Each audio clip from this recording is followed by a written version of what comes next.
Hi hello ಎಲ್ಲರಿಗೂ ನಮಸ್ಕಾರ. Welcome back to my YouTube channel ಕನ್ನಡತಿಯ ಕಥಾಸುಧೆ. ಇದು ಕತೆಗಳ ಕಟ್ಟೆ. ಕತೆ ಇಷ್ಟ ಆದರೆ ಲೈಕ್ ಮಾಡಿ, ಕಮೆಂಟ್ ಮಾಡಿ, ಬೇರೆಯವ್ರಿಗೂ ಶೇರ್ ಮಾಡಿ. ಅವರು ಕತೆಗಳನ್ನು ಕೇಳಿ ಆನಂದಿಸ್ಲಿ ಅಲ್ವಾ. ಅದೃಷ್ಟ ದೇವತೆ ಭಾಗ 8. ರಾಯರೇ, ಯಾರೋ ಹೇಳಿದ ನೆನಪು, ನೀವು ಯಾರನ್ನ ಹೇಗೆ ಯಾವಾಗ ಕರೆಸಿಕೊಳ್ಬೇಕು ಅಂತ ಇರ್ತೀರೋ ಅಲ್ಲಿವರೆಗೂ ನಾವೆಷ್ಟೇ ಪ್ರಯತ್ನ ಪಟ್ಟು ನಿಮ್ಮನ್ನು ನೋಡ್ಬೇಕಂದ್ರೂ ನೀವು ಇಚ್ಛಿಸುವವರೆಗೂ ಆಗೋದಿಲ್ಲ ಅಂತ. ಕಾಯ್ತೀನಿ ನೀವು ನನ್ನ ಕರೆಸಿಕೊಳ್ಳುವವರೆಗೂ ಎಂದು ರಾಯರ ಮೂರ್ತಿ ಮುಂದೆ ಕೈ ಮುಗಿದು ನಿಂತು, ಎಷ್ಟು ದುಡ್ಡು ಬೇಕೋ ಎಂದು ದನಿ ಕೇಳಿದಾಗ ಹಿಂದೆ ತಿರುಗಿ ನೋಡಿದ್ಲು. ಅವಳ ಚಿಕ್ಕಮ್ಮ ನಿಂತಿದ್ರು. ಎಷ್ಟು ಬೇಕು ದುಡ್ಡು ಎಂದು ಕೇಳಿದಾಗ ತಲೆ ತಗ್ಗಿಸಿ ನಿಂತಳು ಸುಮ್ಮನೆ. 50,000 ಕೊಡ್ತೀನಿ, ನಾನು ಹೇಳಿದ ಕೆಲಸ ಮಾಡ್ತೀಯಾ ಎಂದು ಕೇಳಿದಾಗ ತಲೆ ಅಡ್ಡಡ್ಡ ಆಡಿಸಿದ್ಲು ಸಮೃದ್ಧಿ. ಯಾಕೆ? ನಾನೇನೋ ಜೀವ ಹೋಗುವ ಕೆಲಸ ಮಾಡುವಂತ ಹೇಳಿಲ್ಲ, ಜಸ್ಟ್ ನನ್ನ ತಮ್ಮನ ಮದುವೆ ಆಗು ಸಾಕು, ಕೈ ತುಂಬ ದುಡಿತಾನೆ, ನೀನು ಎಷ್ಟು ಕೇಳಿದ್ರೋ ಕೊಡ್ತಾನೆ ಎಂದಾಗ ಸುಮ್ಮನೆ ನಿಂತು ಬಿಟ್ಲು ಸಮೃದ್ಧಿ. ಹೇಳೆ, ಮದುವೆ ಆಗ್ತೀಯ ನನ್ನ ತಮ್ಮನ್ನ?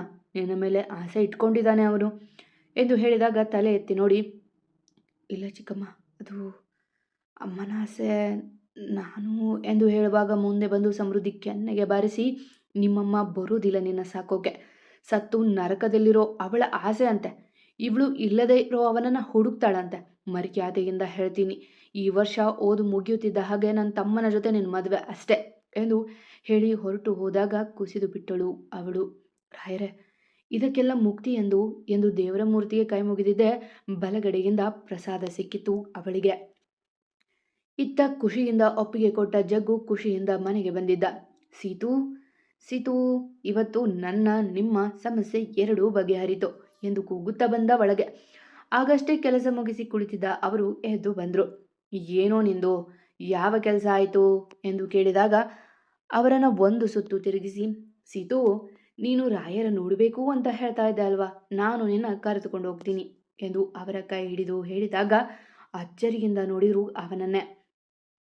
ಏನೋ ಹೇಳ್ತಿದ್ಯಾ ನೀನು, ನಾನು ಕನಸು ಕಾಣ್ತಿಲ್ಲ ತಾನೇ ಎಂದರು ಕಣ್ಣುಗಳ ಅರಳಿಸಿ. ಇಲ್ಲ ಸೀತು, ನಾನು ಕೆಲಸದ ಮೇಲೆ ಆಂಧ್ರ ಪ್ರದೇಶಕ್ಕೆ ಹೋಗಬೇಕಿತ್ತು, ಹೋದರೆ 2-3 ದಿನ ಅಲ್ಲೇ ಆಗುತ್ತೆ. ಈ ನನ್ನ ಕ್ಯೂಟ್ ಮಮ್ಮಿನ ಹೇಗೆ ಬಿಟ್ಟು ಹೋಗೋದು? ಅದಕ್ಕೆ ನಿಮ್ಮನ್ನು ಕರೆದುಕೊಂಡು ಹೋಗ್ತೀನಿ, ಸ್ವಾಮಿ ಕಾರ್ಯ ಸ್ವಕಾರ್ಯ ಎಲ್ಲ ಆಗುತ್ತೆ ಎಂದು ಹೇಳಿದಾಗ ಬೇಸರ ಆಗಿತ್ತು ಅವರಿಗೆ. ತನ್ನ ಆಸೆ ಈಡೇರಿಸಲು ಬರುತ್ತಿಲ್ಲ, ತನ್ನ ಕೆಲಸದ ಜೊತೆಗೆ ನನ್ನ ಆಸೆ ಸೇರಿಸುತ್ತಿದ್ದಾನೆ ಎಂದು ಬೇಸರ ಆಗಿತ್ತು. ಯಾಕೆ ಅಮ್ಮ ಸುಮ್ಮನಾಗ್ಬಿಟ್ಟೆ, ಏನಾಯಿತು ಎಂದು ಜಗನ್ ಬೇಸರದಿಂದ ಕೇಳಿದಾಗ ತಲೆ ಎತ್ತಿ ಅವನ ನೋಡಿ, ಅಮ್ಮನ ಆಸೆಗಿಂತ ನಿನಗೆ ದಾದನ ಕೆಲಸವೇ ಹೆಚ್ಚಾಯಿತು ಅಲ್ವಾ ಅಂತ ಯೋಚನೆ ಮಾಡ್ತಿದ್ದೆ. ಎಲ್ಲ ನೀನೇ ನಿರ್ಧಾರ ಮಾಡಿದ ಮೇಲೆ ಏನಿದೆ, ನಾನಂತೂ ಬರೋದಿಲ್ಲ ಎಂದು ಕಡ್ಡಿ ತುಂಡು ಮಾಡಿದಂತೆ ಹೇಳಿ ಅಲ್ಲಿಂದ ಒಳಗೆ ನಡೆದರು ಸೀತಮ್ಮ. ಈ ಸೀತು ಯಾಕೆ ಈಗ ಆಡ್ತಿದ್ದದು ಎಂದು ತಲೆ ಕೆರೆದುಕೊಂಡು ಅವರ ಹಿಂದಿಗೆ ಓಡಿದ ಜಗನ್. ಈತ ತನ್ನ ಕೆಲಸ ಮುಗಿಸಿ ಗಾರ್ಡನ್ ಅಲ್ಲಿದ್ದ ಗಿಡಗಳಿಗೆ ನೀರು ಹಾಕುತ್ತಿದ್ಲು ಸಮ್ಮು. ಅದು ಅವಳಿಗೆ ಇಷ್ಟದ ಕೆಲಸ. ಎಷ್ಟೇ ಒತ್ತಡ ನೋವು ಇದ್ರೂ ಆ ಕೆಲಸ ಮಾತ್ರ ಅವಳೇ ಮಾಡುತ್ತಾಳೆ. ಏನಮ್ಮಿ, ಏನು ಮಾಡ್ತಾ ಇದೀಯಾ ಎಂದು ಗಡಿಸದನಿ ಕೇಳಿ ಬೆಚ್ಚಿ ಕೈಯಲ್ಲಿದ್ದ ಪೈಪ್ ಕೆಳಗೆ ಬಿಟ್ಲು ಸಮೃದ್ಧಿ. ಹಿಂದೆ ತಿರುಗಿ ನೋಡಲು ಸುವರ್ಣ ಅವರ ತಮ್ಮ ಸತೀಶ ನಿಂತಿದ್ದ. ಅವನ ನೋಡಿದ್ದೆ ಮುಖ ಕೆಡಿಸಿದ್ಲು ಸಮ್ಮು. ಕಾರಣ, ಅವತ್ತು ಸುದ್ದಪ್ಪ, ಮುಖದ ತುಂಬ ಕುರುಪು, ತಲೆಯಲ್ಲಿ 1-2 ಮಚ್ಚೇಟು, ಒಂದು ಕಿವಿ ತುಸು ಕತ್ತರಿಸಿದ್ದಾರೆ. ಏನಮ್ಮಿ, ನನ್ನ ಮದುವೆ ಆಗಕ್ಕಿಲ್ಲ ಅಂದಿಯಂತೆ, ಅಕ್ಕ ಈಗ ಫೋನ್ ಮಾಡಿದ್ಲು, ಅದಕ್ಕೆ ವಿಚಾರಿಸ್ಕೊಂಡು ಹೋಗುಮ ಅಂತ ಬಂದೆ ಎಂದು ಬೇರಿಸಿದ ಅವ. ಎಂದಳು ಮೆಲ್ಲಗೆ. ಅವ ಒಂದು ಹೆಜ್ಜೆ ಮುಂದೆ ಬಂದ. ಸಮೃದ್ಧಿ, ಏನೇನು ಕಡಿಮೆ ಆಗಿದೆ ನಂಗೆ? ನಿನಗಿಂತ 5 ವರ್ಷ ದೊಡ್ಡವನಷ್ಟೆ, ನನ್ನೇ ಮದುವೆ ಆಗೋಲ್ಲ ಅಂತ ಹೇಳ್ತೀಯಾ ಎಂದು ಅವ ಹೇಳಿದಾಗ ಅವನ ಜೊತೆ ಮಾತನಾಡಲು ಇಚ್ಛಿಸದೆ ಅಲ್ಲಿಂದ ಹೋಗಲು ನೋಡಿದ ಸಮ್ಮು. ದಾರಿ ಬಿಡಿ ಮಾವ, ನನ್ನ ಮದುವೆ ಆಗೋದಿಲ್ಲ ಅಷ್ಟೆ ಎಂದು ಹೇಳುವಾಗ ಬಿಸಿ ಬಿಸಿ ಚಹಾ ತಂದು ಕೊಟ್ಲು ಸೃಷ್ಟಿ. ನೋಡು ಸೃಷ್ಟಿ, ನಿನ್ನಕ್ಕನಿಗೆ ಕೊಬ್ಬು, ನನ್ನೇ ಮದುವೆ ಆಗೋದಿಲ್ಲ ಅಂತಾಳೆ ಎಂದು ಹೇಳಿದ ಆತ. ನಿನ್ನಂಥ ರೌಡಿನ ಯಾರು ಮದುವೆ ಆಗ್ತಾರೆ ಎಂದು ಹೇಳಿದ್ದೆ ಬಿಸಿ ಟೀ ಅವಳ ಮೇಲೆ ಎರಚಿದ್ದ ಪಾಪಿ. ಅಮ್ಮ ಎಂದು ಹಿಂದೆ ಸರಿದು ಮುಖಕ್ಕೆ ಕೈ ಅಡ್ಡ ಕೊಟ್ಟವಳ ಕೈ ತುಸು ಬಿಸಿಯಾಗಿತ್ತು. ಬಟ್ಟಿಗೆಲ್ಲ ಚಹಾದ ಕಲೆ ಆಗಿತ್ತು. ಎಷ್ಟೇ ಸೊಕ್ಕು ನಿನಗೆ, ನನ್ನೇ ರೌಡಿ ಅಂತೀಯಾ ಎಂದು ಅವಳ ಕೂದಲು ಹಿಡಿದಾಗ ನೋವಿನಿಂದ ಬಳಲುತ್ತಿದ್ದಳು ಅವಳು. ಅಮ್ಮ ಬಿಡಿ ಮಾವ, ನೋವಾಗ್ತಿದೆ ಎಂದು ಮೆಲ್ಲಗೆ ಕಣ್ಣು ತುಂಬಿಕೊಂಡು ಹೇಳುವಾಗ ಅವಳ ಕೂದಲು ಮತ್ತಷ್ಟು ಬಿಗಿಯಾಗಿ ಹಿಡಿದು, ಏನಂದೆ ನೀನು ನನಗೆ? ರೌಡಿ? ಹೌದೇ, ನಾನು ರೌಡಿನೇ. ಏನಿವಾಗ? ನನ್ನ ಕಂಡ್ರೆ 10 ಜನ ಹೆದರ್ತಾರೆ, 100 ಜನ ಭಯ ಪಡ್ತಾರೆ. ನನ್ನ ಮದುವೆ ಆದರೆ ರಾಣಿ ಥರ ಇರ್ತೀಯ ಎಂದು ಹೇಳುತ್ತಾ ಅವಳ ಕೆನ್ನೆಗೆ ಮುತ್ತು ಕೊಡುವಂತೆ ಬಾಗಿದಾಗ, ಸತೀಶ ಎಂದು ಕೂಗು ಬಂದಿತ್ತು ಹಿಂದೆಯಿಂದ. ತಕ್ಷಣ ಅವಳ ಕೂದಲು ಬಿಟ್ಟು ನೋಡಲು ಕೋಪದ ಮುಖ ಮಾಡಿ ನಿಂತಿದ್ದರು ರಾಘವೇಂದ್ರ. ಅಪ್ಪ ಎಂದು ಕಣ್ಣು ತುಂಬಿಕೊಂಡು ಅವರತ್ತ ಓಡಿದಳು ಸಮೃದ್ಧಿ. ಏನೋ ಬಂದಿರೋದು ನಿನಗೆ ರೋಗ? ನನ್ನ ಮಗಳ ಮೇಲೆ ಕೈ ಹಾಕ್ತೀಯಾ ಎಂದು ಮುಂದೆ ಬಂದವರು ಅವನ ಮೇಲೆ ಕೈ ಎತ್ತುವಷ್ಟರಲ್ಲಿ, ರೀ, ಅವನ ಮೇಲೆ ಕೈ ಮಾಡಿದ್ರೆ ಅಷ್ಟೇ ಇವಾಗ ಎಂದು ಹೇಳಿದರು ಸುವರ್ಣ. ಎಲ್ಲವ ನಿಂತು ನೋಡುತ್ತಿದ್ದವರು ಈಗಷ್ಟೇ ಮುಂದೆ ಬಂದರು. ಸುವ್ವಿ, ಅವನು ನನ್ನ ಮಗಳ ಎಂದು ತಡೆದು ಹೇಳುವಾಗ, ನೀವು ಮಾಡಿದ್ದಕ್ಕಿಂತ ಕೆಟ್ಟದಾಗಿ ಏನೂ ಮಾಡಿಲ್ಲ. ಮರ್ಯಾದೆಯಿಂದ ನನ್ನ ತಮ್ಮನ ವಿಷಯಕ್ಕೆ ಬಾರದೇ ಇದ್ರೆ ಒಳ್ಳೆಯದು ಎಂದು ಕೋಪದಿಂದ ಹೇಳಿದಾಗ ಅಸಹಾಯಕರಾದ ರಾಘವೇಂದ್ರ ಮಗಳನ್ನ ತಬ್ಬಿ, ಬಾ ಮಗಳೇ ಹೋಗೋಣ ಎಂದು ಒಳಗೆ ನಡೆದರೆ, ಇದು ಅಲ್ಲ ಕಣೋ, ಮನೆಯಲ್ಲಿ ಏನು ಮಾಡಬೇಡ, ಅದಕ್ಕೆ ಬೇರೆ ದಾರಿ ಹೇಳ್ತೀನಿ ಇರು ಎಂದು ಕೆಟ್ಟ ಉಪಾಯವೊಂದು ಹೇಳಿಕೊಟ್ಟರು ಸುವರ್ಣ. ಮನೆಯಲ್ಲಿ ನಡೆಯುತ್ತಿರುವ ಘಟನೆ ನೋಡಿ ಹಾಗೆ ತನ್ನ ಸ್ಥಾನ ನೆನೆದು ಬೇಸರ ಆಗಿತ್ತು ಸಮೃದ್ಧಿಗೆ. ಅದಕ್ಕಾಗಿ ಅಂದು ದೇವಸ್ಥಾನಕ್ಕೆ ಹೊರಟಿದ್ಲು. ಆದರೆ ಅರ್ಜುನ್ ಸಿಕ್ಕಿದ್ದು ನೆನಪಾಗಿ ಅಲ್ಲಿಗೆ ಹೋಗದೆ ಪಾರ್ಕ್ ಒಂದರ ಬಳಿ ಬಂದು ಕುಳಿತಳು ಸುಮ್ಮನೆ. ಛೆ, ಯಾಕೆ ನನಗೆ ಹೀಗಾಗ್ತದೆ? ಚಿಕ್ಕಮ್ಮ ಅಪ್ಪನನ್ನ ಕಟ್ಟಿ ಹಾಕಿದ್ದಾರೆ. ಈ ಸಂತು ಮಾವ ಬೇರೆ ಮದುವೆ ಆಗುವಂತ ಬೆನ್ಬಿದ್ದಿದ್ದಾನೆ. ಏನು ಮಾಡಲಿ? ನನಗೆ ಬೇರೆ ಯಾವ ದಾರಿನೂ ಇಲ್ವರಾಯರೆ, ಇಲ್ಲಿಂದ ಒಳ್ಳೆ ಜೀವನ ಸಾಗಿಸ್ಲು ಎಂದು ಬೇಸರ ಮಾಡಿಕೊಂಡು ಕೇಳುವಾಗ ಅಲ್ಲೇ ಯಾವುದೋ ಡೀಲ್ ಮಾಡಲು ಬಂದಿದ್ದ ಜಗನ್ ಕಂಡ. ಈ ಕರಡಿ ಎಲ್ಲಿ ಹೋದರೂ ಸಿಗುತ್ತೆ. ಇವನ ಕಣ್ಣಿಗೆ ಬಿದ್ದರೆ ಮುಗೀತು. ಲತ್ತೆ ಅಂತ ಹಿಂಸೆ ಮಾಡ್ತಾನೆ.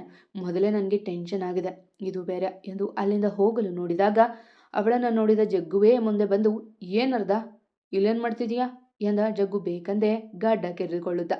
ಗೋಪಿ ದೂರದಿಂದಲೇ ನೋಡುತ್ತಿದ್ದ ಈ ಬರ ಕಿತ್ತಾಟವ. ಅರ್ಧ ಗಿರ್ಧ ಅಂದರೆ ಸರಿ ಇರೋದಿಲ್ಲ. ಏನದು ಹಾಗಂದ್ರೆ ಎಂದು ಮುಖ ಊದಿಸಿ ಕೇಳಿದ್ಲು ಸಮು. ಹಾಂ, ಲತ್ತೆ ಅಂದರೆ ಕೋಪ, ಅದಕ್ಕೆ ಅರ್ಧ ಬೆಂದಿರೋ ಮೊಟ್ಟೆ ಹಾಫ್ ಬಾಯ್ಲ್ ಅನ್ನೋದರ ಬದಲು ಅರ್ಧ ಅಂತಿದ್ದೀನಿ ಎಂದು ಜೋರಾಗಿ ನಕ್ಕಾಗ ಹುಡುಗಿ ಮುಖ ಗಂಟಾಯಿತು. ಮತ್ತೆ ನಾನು ಹೇಗೆ ಕಾಣ್ತಿದ್ದೀನಿ ಹೇಳಲೇ ಇಲ್ಲ ಎಂದು ಅವನ ಮುಖ ತೋರಿಸಿದ್ದ ತುಸುಬಾಗಿ. ಹಿಮ ಥರ ಇದೆಯಾ ಎಂದಳು ನಗು ಬಂಧಿಸಿ. ಹಿಮ ಎಂದು ಕಣ್ಣು ಸಂಕುಚಿಸಿ ಕೇಳಲು, ಆಗಲೂ ಕರಡಿ ಈಗಲೂ ಕರಡಿ, ಆದರೆ ಈಗ ಬೆಳ್ಳಗಿರೋ ಹಿಮ ಕರಡಿ ಎಂದಳು ಸಮೃದ್ಧಿ. ಈಗ ಪೆಚ್ಚಾಗುವ ಸರದಿ ಜಗ್ಗುವಿನದ್ದು. ಹೇ, ನನ್ನ ಕರಡಿ ಅನ್ಬೇಡಿ ಅಂತ ಎಷ್ಟು ಸರಿ ಹೇಳಿಲ್ಲ ನಿನಗೆ? ಇನ್ನೊಮ್ಮೆ ಹಾಗೆ ಕರಿ ನೀನು ಎಂದು ತೋರು ಬೆರಳು ತೋರಿಸಿ ಹೇಳಲು ಮೂತಿ ತಿರುವಿದ ಸಮೃದ್ಧಿ. ಮತ್ತೆ ನಂಗೆ ಯಾಕೆ ಹಾಗೆ ಕರೆಯೋದು ನೀನು ಎಂದು ಕೇಳಿದಳು ಅವನ ಕೆಕ್ಕರಿಸಿ ನೋಡಿ. ಯಾಕೆ, ಲತ್ತೆಗಿಂತ ಅರ್ಧ ಅನ್ನೋದು ಚೆನ್ನಾಗಿದೆ ತಾನೆ ಎಂದು ಹೇಳಿದಾಗ ತಲೆ ಆಡಿಸಿ, ಮತ್ತೆ ರಾಕ್ಷಸ ಕರಡಿಗಿಂತ ಹಿಮ ಚೆನ್ನಾಗಿತ್ತು, ಬೇಡ ಅಂದರೆ ಕತ್ತೆಕ್ಕಿರುವ ಅಂತೀನಿ ಎಂದು ಮೂತಿ ತಿರುವಿದ್ದ ಹಿಂದೆ ಮುಂದೆ ನೋಡದೆ ಅವಳನ್ನು ಎತ್ತಿಕೊಂಡ ತೋಳಿನಲ್ಲಿ. ಅವನ ಅಚಾನಕ್ ನಡೆಗೆ ಹುಡುಗಿ ಸುಸ್ತಾಗಿ ಅವನನ್ನೇ ಬೆರಗು ಕಣ್ಣಿನಿಂದ ನೋಡುತ್ತಿದ್ಲು. ಈಗ ಹೇಳು ಕತ್ತೆಗಿರುಬ ಅಂತ, ಅದು ಏನು ಮಾಡುತ್ತೆ ಅಂತ ತೋರಿಸ್ತೀನಿ ನೋಡು, ಹೀಗೆ ಹೇಳದೆ ಕೇಳದೆ ಹೊತ್ಕೊಂಡು ಹೋಗುತ್ತೆ ಎಂದು ಹುಬ್ಬು ಹಾರಿಸಿದ ಜಗನ್. ಅವನಿಗೆ ಒಂದಿನಿತೂ ಭಾವನೆಗಳೇ ಇಲ್ಲ. ಆದರೆ ಆ ಹುಡುಗಿ ಕತೆ ಏನು ಪಾಪ, ಬಿಟ್ಟ ಕಣ್ಣು ಬಿಟ್ಟಂತೆ ನೋಡುತ್ತಿದ್ಲು. ಏನೇ ಶಕಾಯ್ತಾ, ಹೇಳು ಇನ್ನೊಮ್ಮೆ ಎಂದು ಅವಳನ್ನು ಮತ್ತಷ್ಟು ಒತ್ತಿಕೊಂಡು. ಕಿರುಬ ಹೀಗೆ ಹೊತ್ತುಕೊಂಡು ಹೋಗಿ ತಿಂದು ಬಿಡುತ್ತೆ, ತಿನ್ನಲೇನು ನಾನು ಎಂದ ಮತ್ತೆ. ವಾಸ್ತವಕ್ಕೆ ಬಂದ ಹುಡುಗಿ ಸುತ್ತಲೂ ನೋಡಿ, ಇಳಿಸೋ ರಾಕ್ಷಸ, ಎಲ್ಲಿದ್ದೀವಿ ಏನು ಅಂತ ನೋಡೋದೇ ಇಲ್ಲ, ಹೊತ್ಕೊಂಡು ಬಿಡ್ತಾನೆ ಎಂದು ಬೈಯುವಾಗ ನಕ್ಕು ಕೆಳಗೆ ಇಳಿಸಿದ. ಹೋಗೋ ಗೋರಿಲ್ಲ, ಕರಡಿ, ಮುಳ್ಳಂದಿ, ಕೋತಿ, ಮಂಗ, ಜಿರಾಫೆ, ರಾಕ್ಷಸ ಎಂದು ಬೈಯುವಾಗ ಅವಳನ್ನೇ ನೋಡುತ್ತಿದ್ದವ, ಬೈದಿದ್ದು ಆಗಿದ್ರೆ ಇಲ್ಲಿ ಯಾಕೆ ನಿಂತಿದೀಯಾ ಅಂತ ಹೇಳಿ ಸಾಯಿ, ನಿನ್ನ ಲವ್ವರ್ ಏನಾದರೂ ಬರ್ತೀನಿ ಅಂದಿದ್ನಾ ಎಂದು ಸುತ್ತಲೂ ನೋಡಿದ ಜಗ್ಗು.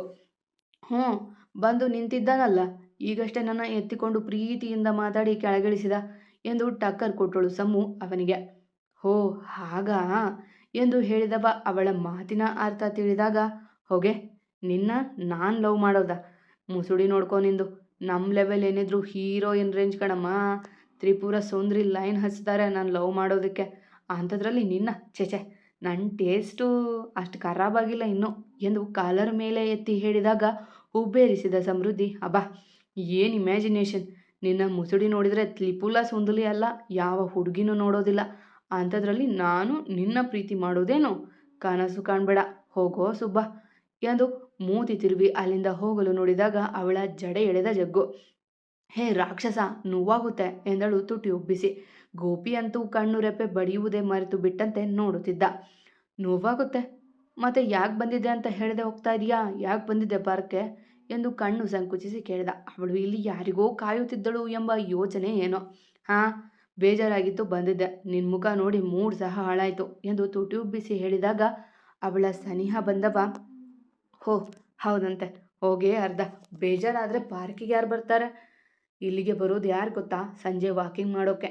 ಇಷ್ಟೊತ್ತಲ್ಲಿ ಎಂದು ಮಾತು ನಿಲ್ಲಿಸಿ ಅಲ್ಲಿಂದ ಹೋಗಲು ನೋಡಿದಾಗ ಸಮ್ಮು ಅವನ ಕೈ ಹಿಡಿದು ಎಳೆದು, ಇಷ್ಟೊತ್ತಲ್ಲಿ ಎಂದಳು ಕಣ್ಣು ಕಿರಿದಾಗಿಸಿ.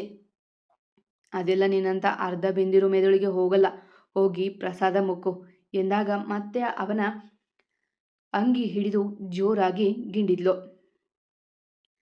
ಈ ತಿಗಣೆ, ನನ್ನ ರಕ್ತ ಕುಡಿತೀಯ ನೀನು ಎಂದು ಕೈ ಸವರಿಕೊಂಡು ಅವಳ ಭುಜ ಹಿಡಿದು ಒಂದು ಕಡೆಗೆ ತಿರುಗಿಸಿ ಅಲ್ಲಿ ನೋಡು ಎಂದಾಗ ಆತ ನೋಡಿದ್ಲು. ಇಬ್ಬರು ಪ್ರೇಮಿಗಳು ತಮ್ಮ ಸರಸದಲ್ಲಿ ತೊಡಗಿದ್ರು ಪ್ರಪಂಚದ ಅರಿವಿರದೆ. ಅದನ್ನು ನೋಡಿದ್ದೆ ಮುಖ ತಿರುಗಿಸಿ, ಛೀ ಏನೇನೋ ತೋರಿಸ್ತೀಯ ಕತ್ತೆ ಎಂದು ಅವನ ಭುಜಕ್ಕೆ ಏಟು ಕೊಟ್ಟು, ಶಾಂತಂ ಪಾಪಂ ಅಬ್ಬಾ ಎಂದು ಕೆನ್ನೆಗೆ ಹೊಡೆದುಕೊಂಡು, ನಾನು ಕೆಲಸ ಹುಡುಕ್ತಾ ಇದ್ದೆ. ಸಂಜೆ 4ರಿಂದ 6 ಅಷ್ಟೆ. ಅದಕ್ಕೆ ಬೇಜಾರಾಗಿತ್ತು. ನಾನು ಯಾಕೆ ಇಲ್ಲಿ ಬರಲಿ? ಅಬ್ಬಾ, ಇಲ್ಲಿ ಇದೆಲ್ಲ ನಡೆಯುತ್ತೆ ಅಂತ ಗೊತ್ತೇ ಇರಲಿಲ್ಲ. ಇನ್ಮೇಲೆ ನಾನು ಈ ಕಡೆ ತಲೆನೂ ಹಾಕೋದಿಲ್ಲ ಎಂದು ಕೆನ್ನೆಗೆ ಹೊಡೆದುಕೊಳ್ಳುತ್ತಾಳೆ. ಅವಳಷ್ಟಕ್ಕೆ ಅವಳು ಹೇಳಿಕೊಳ್ಳುವಾಗ ಅವಳನ್ನೇ ನೋಡುತ್ತಾ ನಗುತ್ತಾ ಉಳಿದ ಜಗ್ಗು. ನಿಜ, ಇದೆಲ್ಲ ಗೊತ್ತಿರಲಿಲ್ವ ನಿನಗೆ ಎಂದು ಕೇಳಿದ ಮತ್ತೆ. ಅವನನ್ನೇ ದಿಟ್ಟಿಸಿ ನೋಡಿ, ಜಾಗ ಬಿಡು, ನಿನ್ನ ದೆಸೆಯಿಂದ ಈ ಕಣ್ಣಲ್ಲಿ ನೋಡಬಾರ್ದು ನೋಡಿದೆ. ಅಬ್ಬಾ, ಇನ್ನು ಏನೇನು ನೋಡಬೇಕೋ ಎಂದು ಹೇಳಿದಾಗ ತಲೆ ಕೆರೆದುಕೊಂಡು, ಸರಿ ಈಗ ವಿಷಯಕ್ಕೆ ಬಾ, ಇಲ್ಲಿ ಯಾಕೆ ಬಂದಿದೆ ಎಂದು ಮತ್ತೆ ಕೇಳಿದ. ಈಗಂತೂ ಮೈ ಪರಿಚಿಕೊಳ್ಳುವಂತೆ ಆಗಿತ್ತು ಅವಳಿಗೆ. ಹೇಳಿದರೆ ಅರ್ಥ ಆಗ್ತಿಲ್ವಾ? ನನಗೆ ಕೆಲಸ ಬೇಕು, ಅದಕ್ಕೆ ಏನು ಮಾಡಬೇಕು, ಯಾರನ್ನು ಕೇಳಬೇಕು ಅಂತ ಯೋಚನೆ ಮಾಡ್ತಿದ್ದೆ ಎಂದು ಮೂತಿ ಸಿಂಡರಿಸಿ ಹೇಳಿದ್ಲು. ಅರ್ಧ, ನನಗೊಂದು ಕೆಲಸ ಗೊತ್ತು, ಮಾಡ್ತೀಯೇನು ಎಂದು ಕೇಳಿದ ಜಗ್ಗು ಹುಬ್ಬೇರಿಸಿ. ಅವನ ಮಾತಿಗೆ ಅಸಡ್ಡೆಯಿಂದ ನೋಡಿ, ಏನು, ಯಾವ ಥರ ಕೆಲಸ? ನೀನು ರೌಡಿ ಅಲ್ವಾ, ನಿನಗೆ ಯಾವ ಕೆಲಸ ಗೊತ್ತಿರುತ್ತೆ ಎಂದು ಸಮ್ಮು ಮೋತಿ ತಿರುಗಿದ್ಲು. ಹಾಂ, ಏನಂದೆ? ಏನೋ ಪಾಪ ಅಂತ ಕೆಲಸ ಹೇಳ್ತೀನಿ ಅಂದರೆ ನನಗೆ ಮಾತಾಡ್ತೀಯಾ ಎಂದು ಕಣ್ಣು ಕಿರಿದಾಗಿಸಿ ಹೇಳಿದ ಜಗ್ಗು. ಸರಿ, ಏನು ಕೆಲಸ, ಎಷ್ಟು ಕೊಡ್ತೀರಾ ಹೇಳು ಎಂದು ಕೇಳಿದ್ಲು ಕಣ್ಣು ಅರಳಿಸಿ. ಕೇಳಿದಾಗ, ಏನಿಲ್ಲ, ತಿಂಗಳಿಗೆ 5,000 ಕೊಡ್ತೀನಿ, ಕೆಲಸ ತುಂಬ ಸಿಂಪಲ್ ಎಂದು ಅವಳ ಬಳಿ ಬಾಗಿ, ಆಗಾಗ ನನ್ನ ಗಡ್ಡ ಉದ್ದ ಆಗಿದೆಯಾ ಇಲ್ವಾ ನೋಡಬೇಕು, ನಾನು ಯಾವಾಗ ಸ್ನಾನ ಮಾಡ್ತೀನಿ ಆಗ ನನ್ನ ಬಟ್ಟೆ ತೆಗೆದುಕೊಡ್ಬೇಕು, ನನ್ನ ಅಮ್ಮನ ಜೊತೆ ಅಡುಗೆ ಮಾಡಬೇಕು, ಇಷ್ಟೇ. ಮತ್ತೆ ರಾತ್ರಿ ನಾನು ಮಲಗುವಾಗ ಫೋನ್ ಮಾಡ್ತೀನಿ, ಜೋಗುಳ ಹೇಳಬೇಕು ಎಂದು ಹೇಳಿದೆ. ಕೆಕ್ಕರಿಸಿ ನೋಡಿ ಅವನ ಭುಜಕ್ಕೆ ಏಟು ಕೊಟ್ಟಳು ಸಮೃದ್ಧಿ. ಅಯ್ಯೋ ಅಯ್ಯೋ ರಾಕ್ಷಸ, ಕೋತಿ ನನ್ನ ಮಗನೇ, ಯಾವನೋ ನೀನು ಎಂದು ಅವನ ಕೈ ಹಿಡಿದು ಜೋರಾಗಿ ಕಚ್ಚಿದ್ಲು. ಲೇ ಲೇ ಹಿಡಿಂಬೆ, ಬಿಡೆ ಬಿಡೆ ಎಂದು ಜಗ್ಗು ಕೂಗಿದಾಗ ಅವನ ಕೈ ಬಿಟ್ಟು, ನಾನು ಸೀರಿಯಸ್ ಆಗಿ ಕೇಳ್ತಾ ಇದ್ದೀನಿ, ನನ್ನ ಕಷ್ಟ ನನಗೆ ಎಂದು ಮೂತಿ ತಿರುವಿ ಅಲ್ಲೊಂದು ಹೋಗಲು ಹೆಜ್ಜೆ ಇಟ್ಟಳಷ್ಟೆ. ಹೊಟ್ಟೆ ಹಿಂಡಿತ್ತು ಅವಳಿಗೆ. ನೋವಿನಿಂದ ನರಳುತ್ತಾ ಹಾಗೆ ಬೆಂಚಿನ ಮೇಲೆ ಕುಳಿದ್ಲು. ಏನಾಯ್ತು ಹಿಡಿಂಬೆ, ನನಗೆ ಕಚ್ಚಿ ನೀನು ನರಳುತ್ತಾ ಇದೀಯಾ ಎಂದು ಅವಳ ಪಕ್ಕ ಕುಳಿತ ಜಗನ್ ಗಾಬರಿಯಿಂದ ಕೇಳಿದ. ಏನಿಲ್ಲ, ನಾನು ಮನೆಗೆ ಹೋಗಬೇಕು ಎಂದಳು ಮೆಲ್ಲಗೆ. ಮನೆಗೆ ಹೋಗು, ಅದಕ್ಕೇನು? ಆದರೆ ಇದೇನು ನರಳುತ್ತಾ ಇದೆಯಾ, ಮನೆಗೆ ಹೋಗೋಕೆ ಲೇಟ್ ಆಗಲ್ವಾ ಎಂದು ಹುಬ್ಬೇರಿಸಿ ಕೇಳಿದಾಗ ಅವನ ದುರ್ಗುಟ್ಟಿ ನೋಡಿ, ನೀನು ಹೋಗು, ನಾನು ಹೋಗ್ತೀನಿ ಎಂದು ಹೇಳಿ ಎದ್ದು ನಿಲ್ಲಲು ಹೋದ್ಲು. ಆದರೆ ಆಗಲಿಲ್ಲ. ನೋವಿಗೆ ಕಣ್ಣು ತುಂಬಿತ್ತು ಅವಳದು. ಅರ್ಧ, ಯಾಕೆ ಹೇಳ್ತಾ ಇದೀಯಾ, ಏನಾಯ್ತೆ, ನಾನೇನು ಮಾಡಲಿಲ್ಲ ಅಲ್ಲ ಎಂದು ಹೇಳಿದಾಗ ಅವನ ಮಾತಿಗೆ ಕಿರುನಕ್ಕು. ಏನಿಲ್ಲ, ನಾನು ಹೋಗ್ತೀನಿ, ನೀನು ಹೋಗು ಎಂದು ಹೇಳಿದ್ಲು. ಅವನ ಜೊತೆ ಮಾತನಾಡಲು ಇಷ್ಟವಾಗದೆ. ಅಯ್ಯೋ, ನೀನು ಯಾರಿಗೋ ಕಾಯ್ತಾ ಇದೀಯಾ ಅಲ್ವಾ, ನನಗೆ ಗೊತ್ತು, ಅದಕ್ಕೆ ನನ್ನ ಕಳಿಸೋಕೆ ನಾಟಕ ಅಲ್ವಾ ಎಂದು ಹೇಳಿ ಅವಳನ್ನು ಮುಟ್ಟಲು ಹೋದಾಗ ದೂರ ಸರಿದು, ಮುಟ್ಬೇಡ, ಹೋಗು ನೀನು, ನನಗೆ ಯಾರಿಗೂ ಕಾಯ್ತಾ ಇಲ್ಲ, ಸ್ವಲ್ಪ ಹೊಟ್ಟೆ ನೋವು, ನಾನು ನಡ್ಕೊಂಡು ಹೋಗ್ತೀನಿ ಎಂದು ಹೇಳಿದಾಗ ಅವಳನ್ನೇ ದುರ್ಗುಟ್ಟಿ ನೋಡಿ, ನಾನು ಮುಟ್ಟಿದ್ರೇನಾಗುತ್ತೆ, ಈಗಷ್ಟೇ ನಗ್ತಾ ಇದ್ದೆ, ಆಲ್ರೆಡಿ ಅಳ್ತಾ ಇದೆಯಾ, ಆವಾಗಲೇ ಎತ್ತಿಕೊಂಡಿದ್ದೆ, ಈಗ ನೋಡಿದರೆ ಕೈ ಹಿಡಿದ್ರೆ ಬೇಡ ಅಂತೀಯಾ ಎಂದು ಕೇಳಿದಾಗ ಅವನಿಗೆ ಏನು ಹೇಳಿ ಕಳಿಸಬೇಕೋ ಅರಿಯಲಿಲ್ಲ. ಹೋಗು ಸುಮ್ಮನೆ, ನಿನಗೆ ಗೊತ್ತಾಗಲ್ಲ, ಇದು ನನ್ನ ಸಮಸ್ಯೆ ಎಂದು ಅವಳು ಎದ್ದು ನಿಲ್ಲಲು ಹೋದಾಗ ತಲೆ ಕೆರೆದುಕೊಂಡು, ಓ ಗೊತ್ತಾಯ್ತು ಬಿಡು, ಬಾ ಎತ್ಕೊಂಡು ಹೋಗ್ತೀನಿ ಮನೆ ತನಕ ಎಂದು ಹೇಳಿ ಅವಳನ್ನು ಸರಾಗವಾಗಿ ಹೊತ್ತ ಜಗನ್. ಬಿಡೋ ಬಿಡೋ, ಇಳಿಸು ಕೆಳಗೆ ಎಂದು ಅವಳು ಕಾಲು ಬಡಿಯುತ್ತಿದ್ದರೂ ಲೆಕ್ಕಿಸದೆ, ನನಗೇನು ಅಂತ ಗೊತ್ತಾಯಿತು, ನನಗೂ ಅಮ್ಮ ಇದ್ದಾಳೆ, ಎಲ್ಲ ಹೇಳಿಕೊಟ್ಟಿದ್ದಾಳೆ, ಅದರಲ್ಲಿ ತಪ್ಪೇನೂ ಇಲ್ಲ ಎಂದು ಅವಳನ್ನು ಹೊತ್ತಿಕೊಂಡೇ ಆಚೆ ನಡೆದಾಗ ಅಚ್ಚರಿಯಿಂದ ಕಣ್ಣರಳಿಸಿದ್ಲು ಸಮೃದ್ಧಿ. ಏನು ಹಾಗೆ ನೋಡ್ತಿದ್ಯಾ, ರೌಡಿಯಾಗಿದ್ದೀನಿ, ಆದರೆ ಅದಕ್ಕೂ ಮುಂಚೆ ನಾನು ಅಮ್ಮನ ಮಗ ಎಂದು ಮುಂದೆ ನೋಡಿ ಹೇಳಿದಾಗ ಎಲ್ಲೋ ಒಂದೆಡೆ ಅವಳ ಮನ ಕರಗಿತ್ತು. ಒಬ್ಬ ಒರಟು ರೌಡಿಯ ಮನಸ್ಸಿನಲ್ಲಿ ಇಷ್ಟೊಂದು ಕಾಳಜಿಗೆ ಹೆಣ್ಣಿನ ಗುಟ್ಟು ತಿಳಿದು ಅಳಿಸದೆ ಮೂತಿ ತಿರುಗದೆ ನಗುತ್ತಾ ಕಾಳಜಿ ಮಾಡುತ್ತಾ ಇರುವನಲ್ಲ. ಅಡ್ರೆಸ್ ಹೇಳು, ಅಲ್ಲಿಗೆ ಹೋಗಿ ಒಗೆದು ಬರ್ತೀನಿ ಎಂದು ನಕ್ಕು ಹೇಳಿದಾಗ ತಲೆ ಆಡಿಸಿ ಅಡ್ರೆಸ್ ಹೇಳಿ ಬಿಟ್ಟಳು ಯಾವುದೋ ಮಾಯೆಯಲ್ಲಿ. ಇಲ್ಲಿಂದ 2ನೇ ಕ್ರಾಸ್ ಎಂದು ಹೇಳಿ ಕುಳಿತಾಗ ಬೈಕ್ ರೊಯ್ ಎಂದು ಹೊರಟಿತ್ತು. ಮೊದಲ ಬಾರಿಗೆ ಅವನ ಬೈಕಲ್ಲಿ ಗೋಪಿ, ಅವನ ಅಮ್ಮನ ಹೊರತುಪಡಿಸಿ ಮತ್ತೊಬ್ಬರು ಕುಳಿತಿರುವುದು. ಗಟ್ಟಿಯಾಗಿ ಹಿಡ್ಕೊ, ನಾನು ಫಾಸ್ಟಾಗಿ ಹೊಡಿತೀನಿ ಎಂದು ಹೇಳಿ ಬೈಕ್ ವೇಗ ಹೆಚ್ಚಿಸಿದ್ದ. ಇತ್ತ ಅವನು ಹೋದ ಸ್ಪೀಡ್ ನೋಡಿದ ಗೋಪಿ, ಅಯ್ಯೋ ಅಣ್ಣ ನನ್ನೇ ಬಿಟ್ಟು ಹೋದ್ರ ಯಪ್ಪ ಎಂದು ತಲೆಯ ಮೇಲೆ ಕೈ ಹೊತ್ತು ಕುಳಿತ. ಹೇಗಾದರೂ ಪರವಾಗಿಲ್ಲ, ಅಣ್ಣನ ಬೈಕ್ ಮೇಲೆ ಜಾಗ ಪಡೆದ ಅತ್ತಿಗೆ ಅಣ್ಣನ ಮನಸ್ಸಿನಲ್ಲಿ ಜಾಗ ಪಡೆದ್ರೆ ಸಾಕು, ಸೀತಮ್ಮ ಖುಷಿ ಆಗ್ತಾರೆ ಎಂದು ನಕ್ಕ ಗೋಪಿ. ಅವನ ಆಸೆಗೆ ದೇವರು ಅಸ್ತು ಎಂದನೇನು, ನೋಡ್ತೀನಿ ಹೋಗು ಎಂದು ನಕ್ಕು ಹೇಳಿದವಳು ಬೈಕ್ ಅಂಪೇರಿದೆ ಗಟ್ಟಿಯಾಗಿ ಹಿಡಿದು ಬಿಟ್ಟಳು ಜಗ್ಗು ನಡುವನ್ನ. ಮತ್ತೆ ಸಿಗುವ. ಕಥೆ ಇಷ್ಟ ಆಗ್ತಿದೆ ಅಲ್ವಾ? ಇಷ್ಟ ಆದರೆ ಪ್ಲೀಸ್ ಕಮೆಂಟ್ ಆಗಿ, ಜಾಸ್ತಿ ಇಷ್ಟ ಆದರೆ ಸಬ್ಸ್ಕ್ರೈಬ್ ಮಾಡ್ಕೊಳ್ಳಿ. ಎಂದಿನಂತೆ ನಿಮ್ಮ ಪ್ರೀತಿ ಕಮೆಂಟ್ ಪ್ರೋತ್ಸಾಹದ ನಿರೀಕ್ಷೆಯಲ್ಲಿ ನಾನು ನಿಮ್ಮ ಪ್ರೀತಿಯ ರೂಪ ಕನ್ನಡತೆ. ಡೈಲಿ ಎಪಿಸೋಡ್ ಆಗ್ತಿದ್ದೀನಿ ಮತ್ತು ಮಿನಿಮಮ್ 15 ನಿಮಿಷ ಆಗ್ತಿದ್ದೀನಿ. ಹಾಗಾಗಿ ಆದರೂ ಪ್ರೋತ್ಸಾಹ ಕೊಡಬೇಕಲ್ವ ನೀವು? ಪ್ಲೀಸ್ ಹೀಗೆ ಪ್ರೋತ್ಸಾಹ ಕೊಡ್ತಾ ಇರಿ ಆಯಿತಾ?